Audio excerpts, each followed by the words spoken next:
Well, hello there, and welcome to another episode of the Working Ant. I am your proud and privileged host and coach, Rami Balut, and I'm delighted to be with you here today.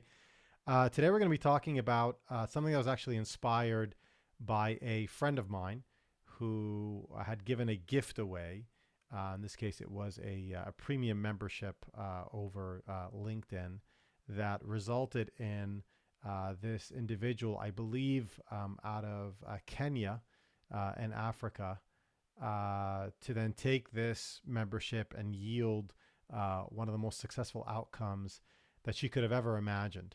And that was just finding a job, as simplistic and as basic as that is.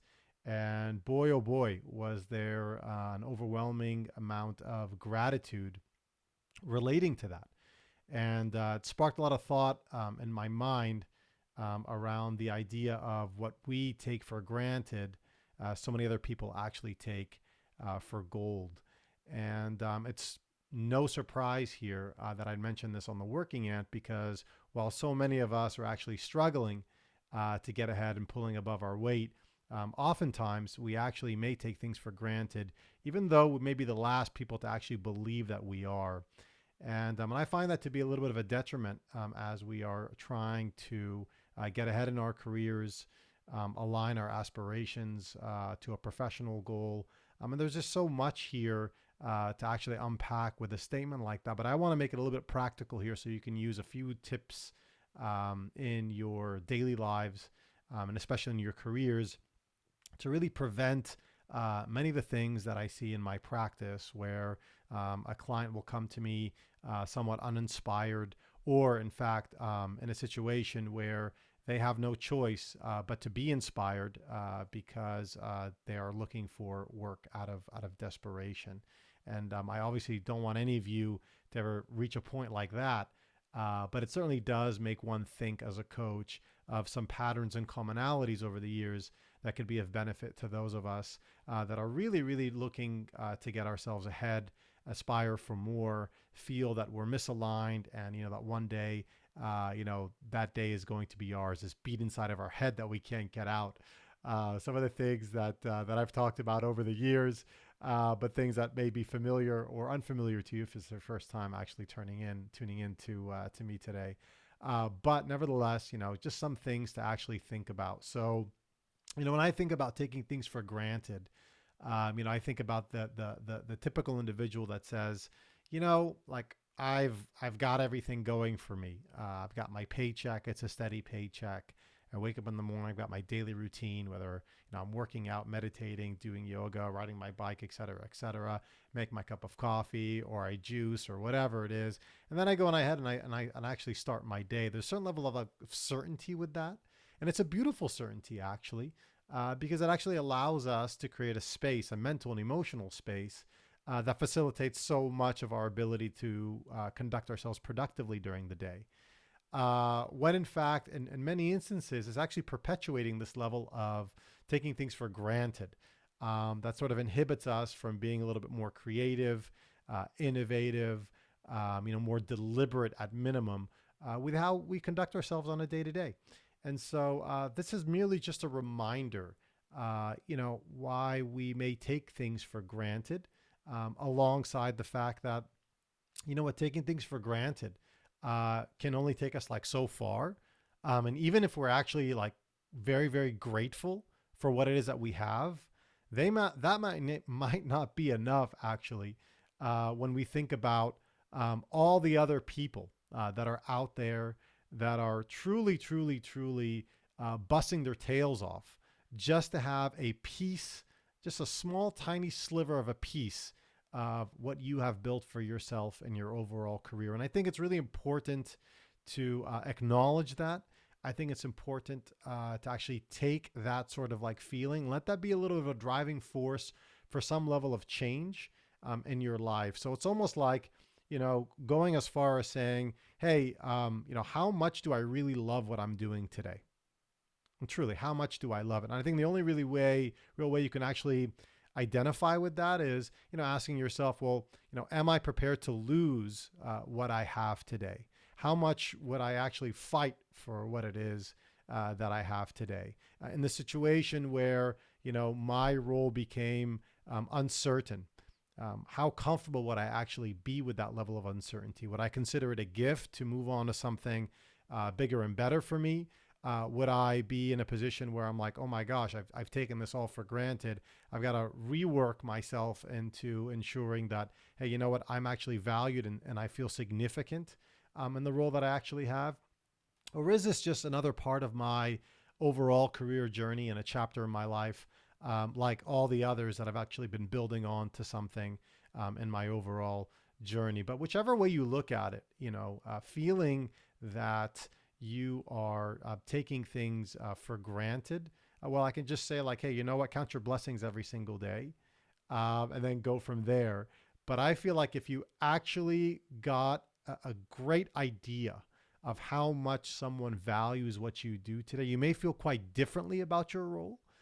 You may feel, even as far as feeling privileged about the role that you're actually in. Or you may say to yourself, you know what? Why is it that someone feels that what I've got, which I don't feel so great about, is actual gold, when in fact, you know what? I take it for granted. And in many ways, what we actually have, what we see, what we experience, what's available to us on the daily may in fact, naturally make us take it for granted, or even want to push it away because we want something more. It's like when we've been used to something over and over again, well, in many instances, we tend to push that away, or we tend to, again, take it for granted. And so it really begs the question over, like, hey, how much more do you want to be doing with yourself and in your life at this exact moment? Should you have what you have built be taken away from you in some way? And you may find that to be a little bit of an extreme measure, but I think it's actually one that actually promotes a lot of health, emotional health. It actually reaffirms so much of why what we're doing is what we're doing. Is there in fact an actual plan for us as we move ahead? So it's almost like, when we sort of thank so much of, hey, these are the things that brought us to this place. We've got to make sure that we've actually played our cards right and hold our cards in hand, and know that what we're doing, in fact, does have meaning, does have purpose, and actually is getting us closer to where we want to be in our professional lives. And, as a professional coach, how I typically see this, even in just very, very initial consultations, is, individuals that have worked very, very hard in their lives and feel like, they're just not motivated. Or they feel like, they've completely like deflated over the value that they're actually truly adding in their organization.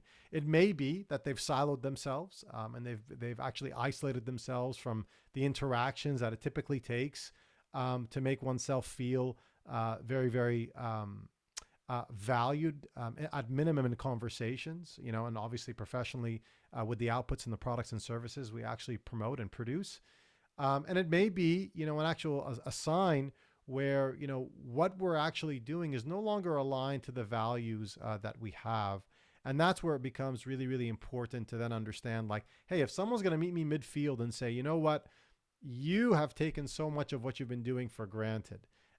You no longer appreciate or have the capability to appreciate what you have. And I, who have been, working so hard for the better half of my career to get even a sliver of what you've got. Well, I'm here now to tell you that, you know what, I'm coming into your turf, and I'm going to be able to do so much more with that you have been given and have been running for, whatever time that you actually have. It's almost like, if you feel like territorial almost, it's like, someone's impeding on our territory, and we're like thinking to ourselves, like, hey, how much are we going to push them back?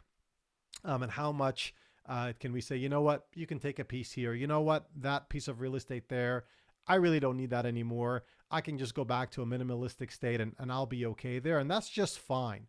But what I want to remind you is, you've gotten very, very far to the point where you're actually even listening to me right now. And that calls for something. At minimum, it calls for a deep amount of appreciation and really being able to tie back so much of what you have done and developed over the years to get you to this exact place. So it's almost not enough to just, count our blessings, but really count our cards. And what I mean by that is, sort of, just thinking about all these like dotted lines that have created a pattern of where we are today. And what are we actually going to do with this deck, with this hand of cards we've actually been given for the future? And you've got to ask yourself these questions because if you don't, I feel like you live a very, very passive sort of way of living, and who wants to live that way? We all want to live deliberately. We all want to be engaged. We want to be interacting with so much of like our story. We want to be the narrators of our story. And in order for us to actually do that, it's not really enough to just, feel like we're blessed and just grateful, although that's an absolutely beautiful thing. But I think here it's more of like, okay, being maybe a little bit more prescriptive and descriptive of what's occurred in our past that actually brought us to this moment, and think a little bit more about, hey, what are we going to take out of this? And sort of how do we actually want to build that out for the future? It's amazing how much our careers and our lives evolve, especially for those of you in leadership positions, especially for those of you that are in positions that you've aspired for years on end. It's like, if only I had this, then things would be better. If only I had this, then I would be happy. If I only had this, I would find myself excited, and then only to see that sort of subside over the years. There's nothing more beautiful than being grateful. But it's quite sad, at least passively, when we think about like, hey, you know what? It doesn't really mean as much to me as it once had before. And if I don't use that to be at least an anchor for what it is that I want to be doing in the future, well, then I'm just going to be finding myself like in this passive flux of things where not much actually happens, that we're just sort of just like living for the day, living for the weekend, living for whatever comes. These days, maybe living for the holidays. I know I feel that way sometimes.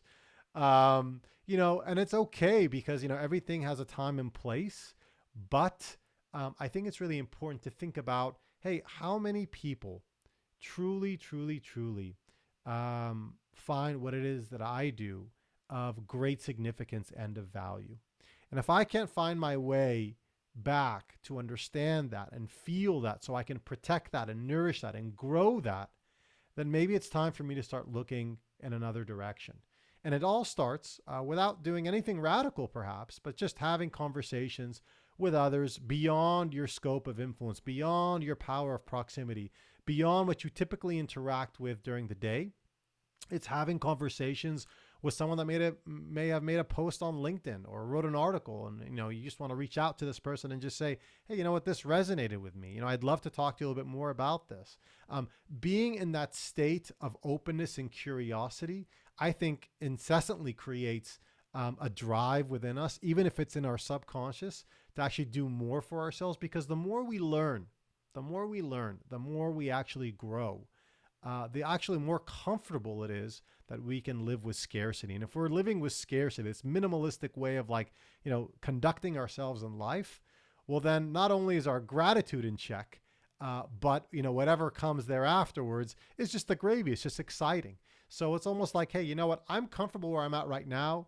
I'm extremely grateful for what it is that I have. I want to be able to learn how to appreciate that a little bit more. So either I'm going to nourish this, either I'm going to find more ways to capitalize on this and grow it, or I'm just going to start, trying to align some of my aspirations, some of the things that I feel are of principle and value to me, towards something of more meaning. Because the last thing I think any one of us actually want is to be met midfield with someone who says, you know what, I'm just going to be doing so much more than you have. And this obviously manifests itself in so many other ways in our professional life mostly. But personally, I think, we want something more. We want to continue to grow.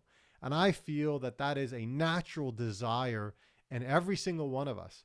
We just need to know, how to tap into that, touch it a little bit, nourish it, and be able to do so much more with it in our professional careers. And that's so for you to understand that what we take for granted, others often take for gold. I hope you remember that as you conduct yourselves this week. And what a pleasure it is to be with you. Have a wonderful, wonderful week. Take good care of yourself and of each other. And I will talk to you soon. Bye.